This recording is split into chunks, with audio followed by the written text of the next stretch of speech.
Hello বন্ধুরা, আপনারা সবাই কেমন আছেন? আশা করি খুব ভালো আছেন আর সুস্থ আছেন।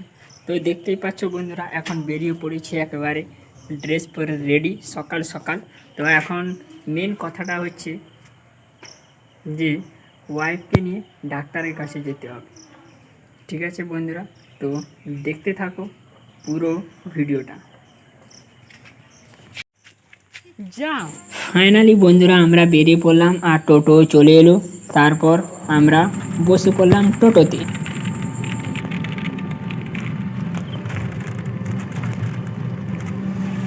আমাদের বাড়ি থেকে টোটো করে যেখানে ডাক্তারের কাছে দেখাতে যাব, তো সেটা বেশি দূর নয়, কাছাকাছি। তো বেশি সময় লাগে না, এই আধা ঘন্টার মধ্যে আমরা পৌঁছে যাই ডাক্তারবাবুর কাছে। তো অ্যাকচুয়ালি আমার ওয়াইফের একটু শরীরটা অসুস্থ আছে, তো সেই কারণের জন্য আমি ভাবলাম যে আজকে ডাক্তার কাছে যেতে হবে। তো সেও যাবে বললো, সেই কারণের জন্য আমরা বেরিয়ে পড়লাম।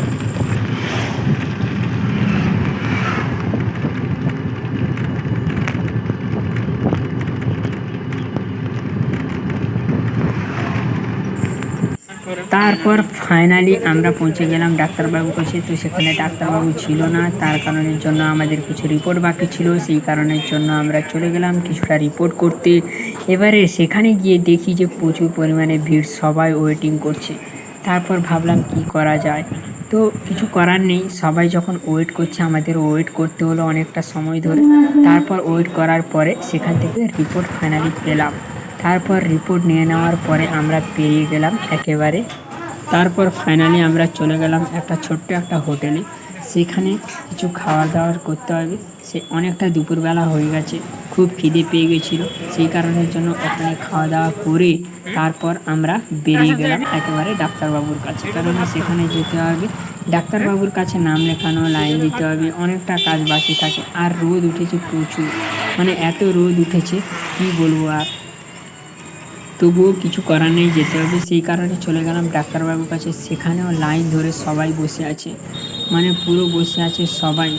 ডাক্তারবাবু আসেননি, তো আসবেন ডাক্তারবাবু। আমরা ওয়েট করতে থাকলাম, অনেকক্ষণ ওয়েট করার পরে ফাইনালি ডাক্তারবাবু এলো। কিন্তু মেন কথাটা হচ্ছে যে সেখানে আমাদের ভিডিও করা যাবে না, যেহেতু ডাক্তারবাবু চেক আপ করবেন, ব্যস্ত ছিলাম, সেই কারণে যেন পুরোটা দেখাতে পারিনি। তারপর আমরা ফাইনালি টোটোতে বসে বাড়ি ফিরতে থাকলাম। এবারে আমরা বাড়ি চলে যেতে হবে, কেননা পুরো দুপুরবেলা থেকে 3টা বেজে গেছে, এখন বাড়ি ফিরতে হবে। এটা হচ্ছে আমাদের সরকারি হসপিটাল, এই যে দেখতে পাচ্ছ এগরার সরকারি হসপিটাল এটা। তো তারপর এগুলো দেখে তারপর আমরা সোজা টোটো ধরে আমরা বাড়ি চলে। তো বন্ধুরা আমরা ফাইনালি ঘরে পৌঁছে যাচ্ছি।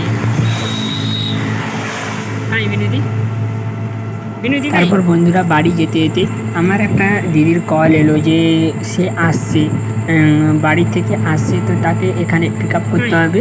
আমরা যে টোটোতে করে যাচ্ছি সেই টোটো থেকেই তাকে নিয়ে যেতে হবে, সেই কারণের জন্য তাকে ফোন করে কন্ট্যাক্ট করলাম যে কোথায় পৌঁছছে।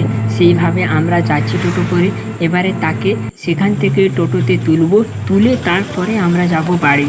সেই কারণের জন্য আমরা দেখতে থাকলাম যে সে স্ট্যান্ডে কোথায় আছে। সেই কারণের জন্য খুঁজতে খুঁজতে একেবারে আমরা ফাইনালি আমাদের স্ট্যান্ডে পৌঁছে গেলাম। সেখানে দেখলাম একদম সামনের দিকে দাঁড়িয়ে আছে দিদি, সেই কারণের জন্য তাকে ডাকতে থাকলাম। তো ফাইনালি বিনিদার সঙ্গে দেখা হয়ে গেল। বিনিদি আসো।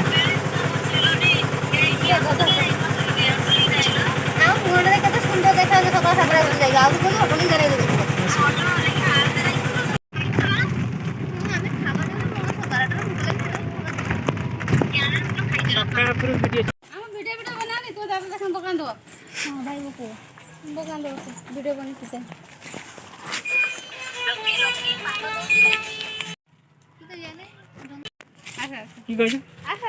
চলো চলো চলো।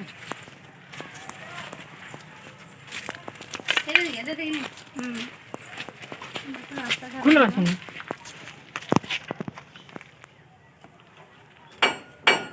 ফাইনালি বন্ধুরা আমরা সারাদিন ঘোরার পরে ডাক্তারের কাছে গিয়ে তারপরে পৌঁছে গেছি বাড়ি।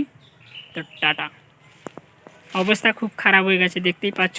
এখন চান করব, খাবো দাবো। সারা দিন আজকে একদম ডাক্তারের কাছে এখানে ওখানে ঘুরে প্রচুর প্রবলেম।